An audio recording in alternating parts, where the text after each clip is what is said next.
So, it's another day in the Sin Sideways land.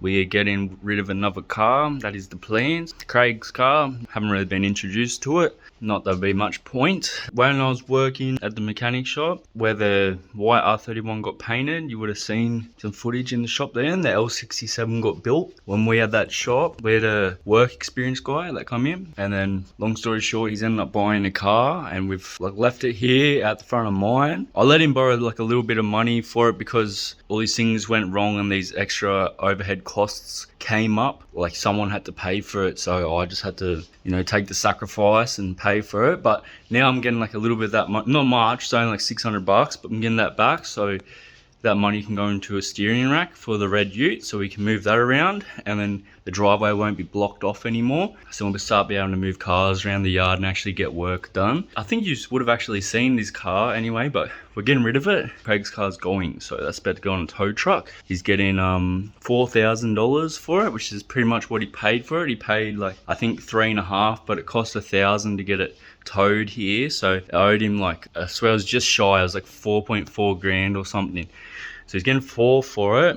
It's been sitting here for over a year, close to 2 years. Nothing's been done for it. I did a little bit of work on it, made it slightly better so it actually ran properly, but other than that, nothing's been done to it. I took trims off for my white Skyline, so that's about to go.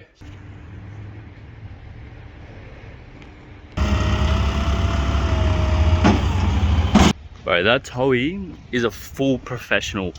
I've had some good towies. That bloke, man, the car doesn't have a handbrake.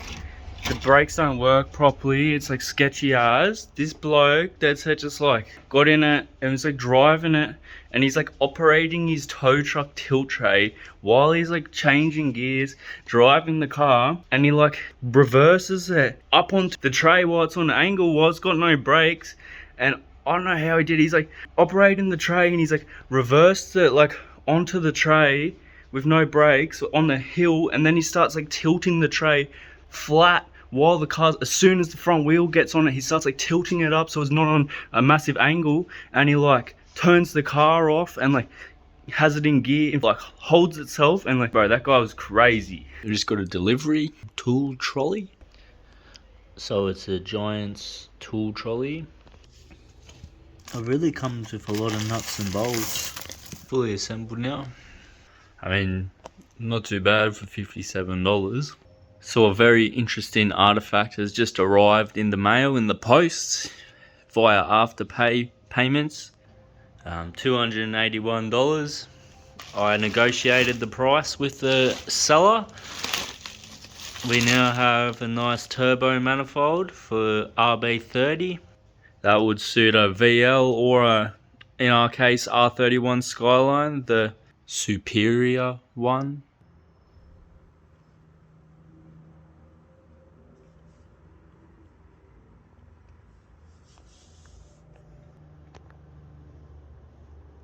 I don't really think they've back purged the welds for this manifold, which you are kind of meant to do for stainless steel manifolds. The welds are meant to be back purged, so I can confirm this turbo manifold, it hasn't been back purged and it's stainless steel. So I guess you kind of do expect that when you're paying $280 for a brand new stainless turbo manifold. Realistically, if you're looking at it, it's not a bad looking turbo manifold. Maybe the welds are very average, to the point the lower scale of welds, but at the same time they could be worse. They could be done with a MIG welder, they have been TIGged at least, and they have they put in the effort to improve the flow and reduce the turbulence by grinding out all this stuff. It's shiny, it looks cool. The main issue is how long is it going to last before it cracks, because it's not back purged. How well does it really flow? Is the flange that bolts to the head of the motor, is that flat? Are we going to have a flat surface?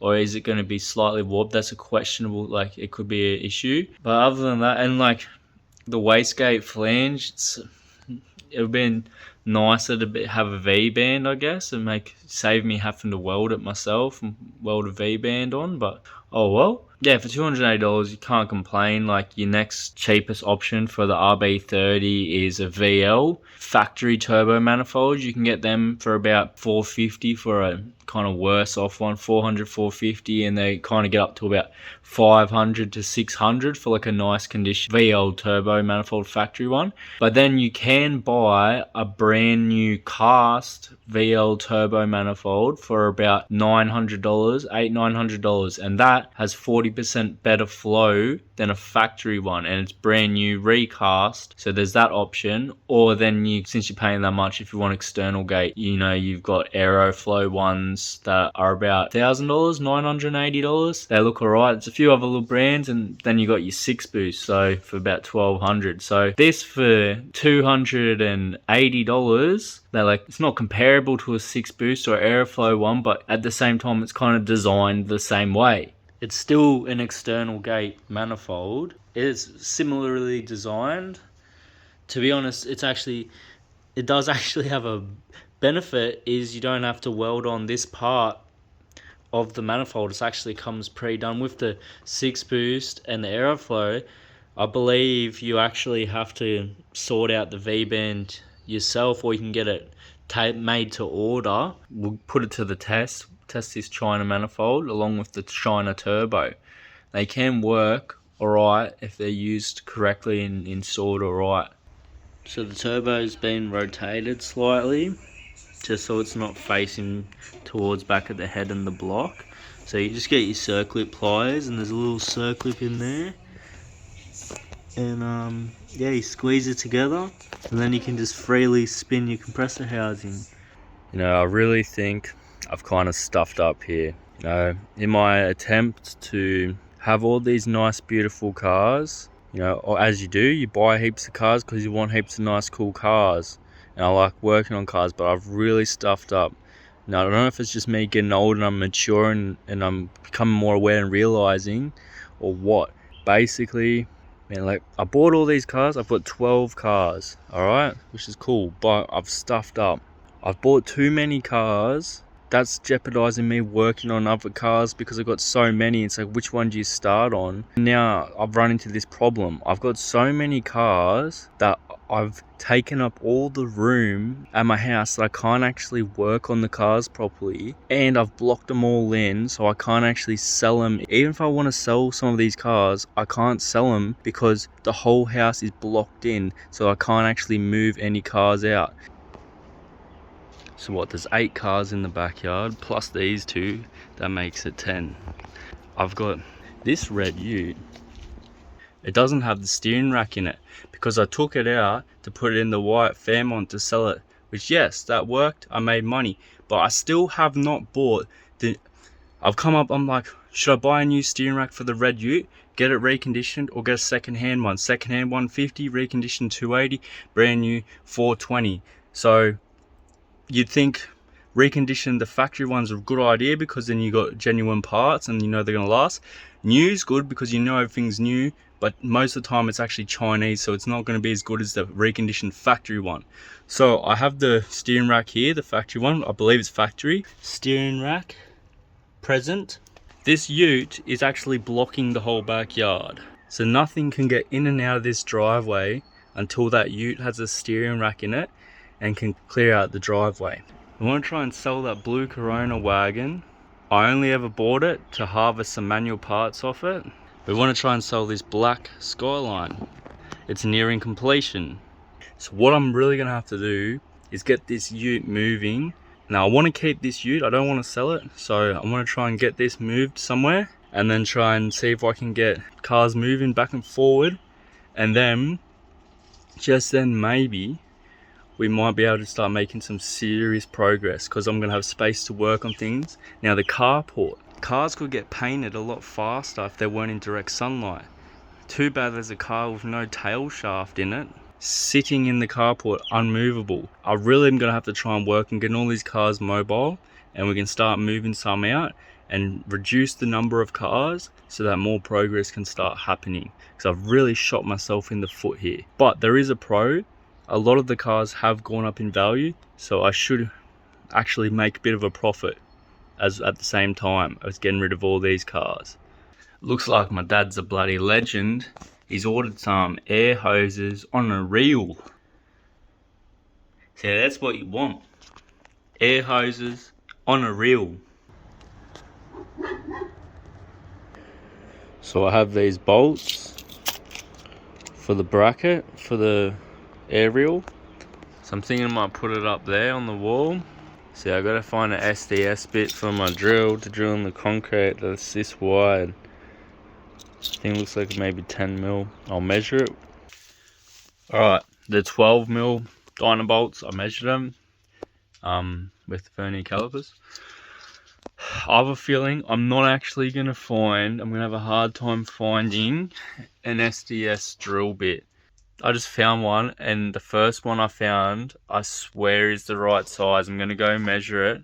I can't see any others. I just happened to find one drill bit.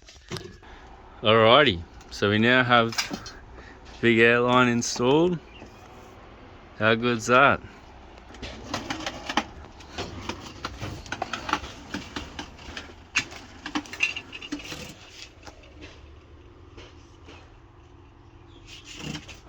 Hey, it's not unreeling properly. You're joking. It's come tangled inside, maybe from factory. No way. Alright, so I have it apart. Man, that thing was a pain in the ass. For like circlips and stuff, like far out. Alright, now we're gonna try and untangle it. It's tangled from factory. It's not very good. Alright, got it all fitted up, it works. Got the hose tucked away around the back of it. Not bad, it retracts, it works. Just gotta hook up the airline. Big upgrade, makes all the difference just having this retractor line. Best $50 ever. Oh, the sweetest thing.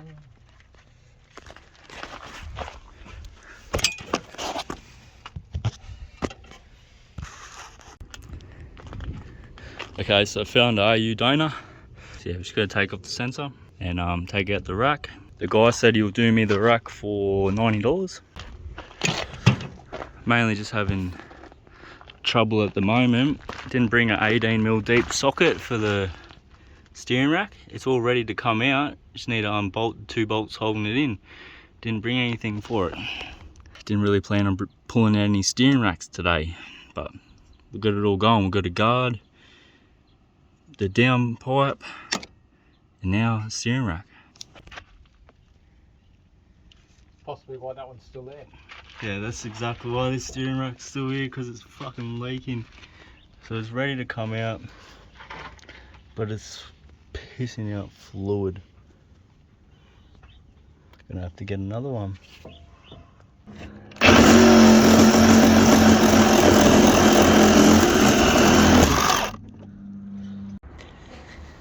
So I'm just gonna try and clean up the steering rack a bit.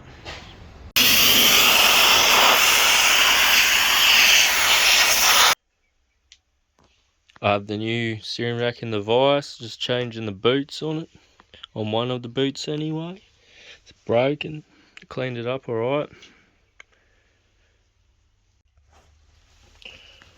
Alright, so it's hard to kind of get a good shot or a look in there. It does look a tiny bit wet in there. Like it could be leaking a little bit, but the boot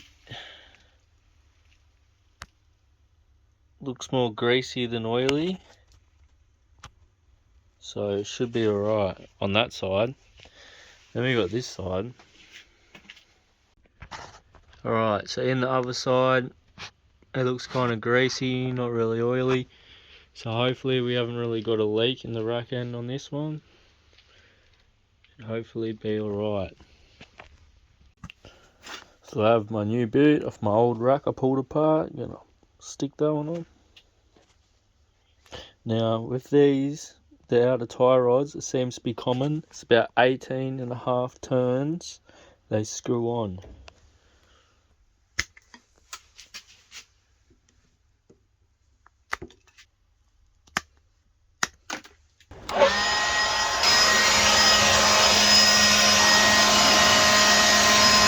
So I've got the steering rack in. Just going to change the O-rings for the lines so they don't leak. So put the steering rack in the AU, put some fluid in it. I've done something kind of naughty. I've mixed power steering fluid and CVT fluid. You can both use them both for fluids, but you're not really meant to kind of like, they're kind of actually different. So they're both automatic transmission fluids, but I've kind of mixed them. Anyway, better try and start the Falcon. It wouldn't have started in over a year. See how she sounds. I've bolted the factory exhaust back up. Now hopefully there's enough charge on the battery to get it started.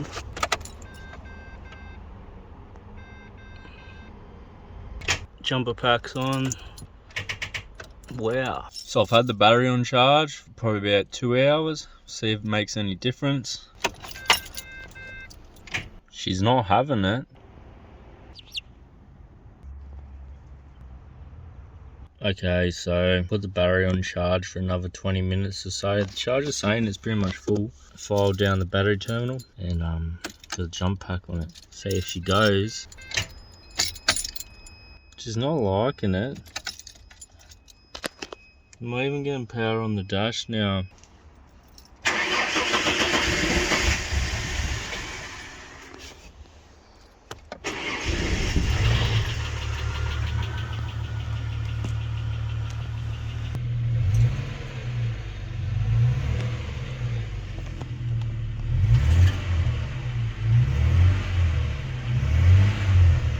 Alright guys, so I've got the AU all done, it's ready, it's running. The steering rack doesn't seem to be leaking. Let it turn the steering wheel left and right, primed it up. So now it's back together. It's time to pull it apart again and we can start the new little project on the red AU. I don't know like how we're gonna go with more episodes this year because I've ordered heaps of parts for this project for the AU, but because it's Christmas time, they're not really coming. So, you know, you might see another episode or two, but we've got some cool things happening real soon.